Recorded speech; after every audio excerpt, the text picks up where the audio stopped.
بسم الله الرحمن الرحيم. الرحمن علم القرآن، خلق الإنسان علمه البيان. الشمس والقمر بحسبان، والنجم والشجر يسجدان. والسماء رفعها ووضع الميزان ألا تطغوا في الميزان، وأقيموا الوزن بالقسط ولا تخسروا الميزان. والأرض وضعها للأنام، فيها فاكهة والنخل ذات الأكمام، والحب ذو العصف والريحان. فبأي آلاء ربكما تكذبان؟ خلق الإنسان من صلصال كالفخار، وخلق الجان من مارج من نار. فبأي آلاء ربكما تكذبان؟ رب المشرقين ورب المغربين. فبأي آلاء ربكما تكذبان؟ مرج البحرين يلتقيان، بينهما برزخ لا يبغيان. فبأي آلاء ربكما تكذبان؟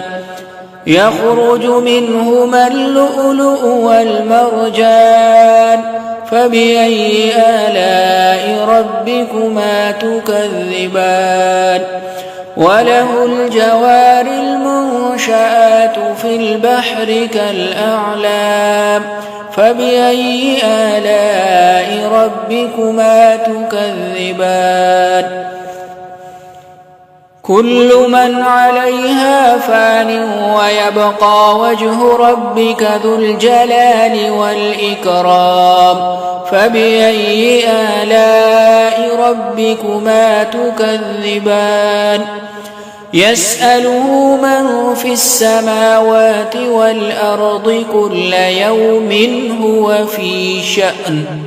فبأي آلاء ربكما تكذبان؟ سنفرغ لكم أيها الثقلان.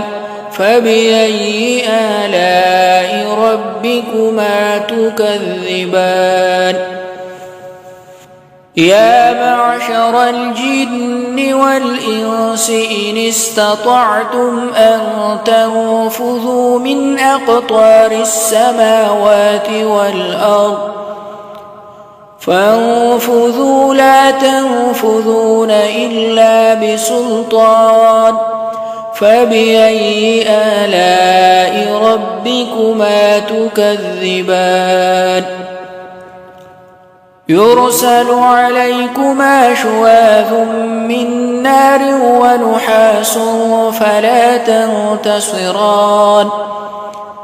فبأي آلاء ربكما تكذبان؟ فإذا انشقت السماء فكانت وردة كالدهان. فبأي آلاء ربكما تكذبان؟ فيومئذ لا يسأل عن ذنبه إنس ولا جان. فبأي آلاء ربكما تكذبان؟ يعرف المجرمون بسيماهم فيؤخذ بالنواصي والأقدام. فبأي آلاء ربكما تكذبان؟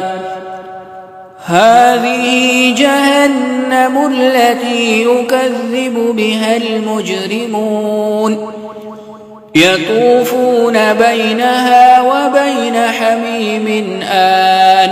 فبأي آلاء ربكما تكذبان؟ ولمن خاف مقام ربه جنتان فبأي آلاء ربكما تكذبان ذواتا أفنان فبأي آلاء ربكما تكذبان فيهما عينان تجريان فبأي آلاء ربكما تكذبان فيهما من كل فاكهة زوجان فبأي آلاء ربكما تكذبان متكئين على فرش بطائنها من استبرق وجنى الجنتين دان فبأي آلاء ربكما تكذبان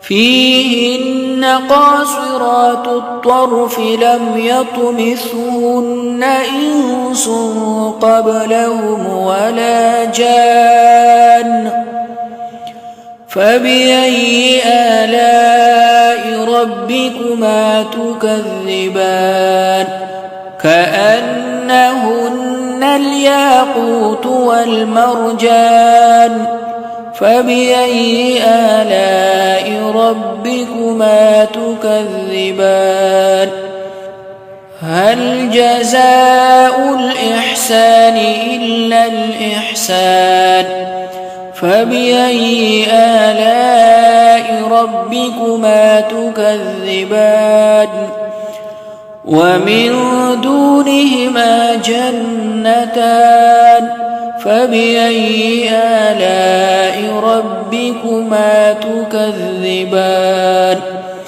مدهامتان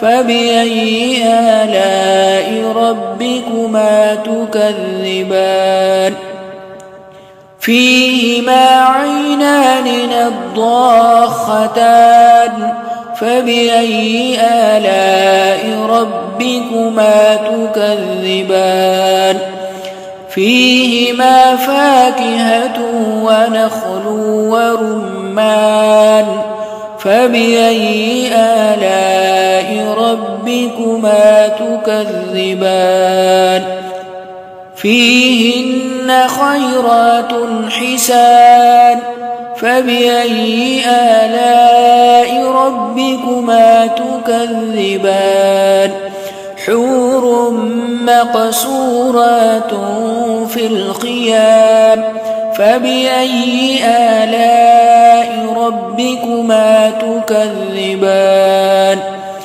لم يطمثهن إنس قبلهم ولا جان فبأي آلاء ربكما تكذبان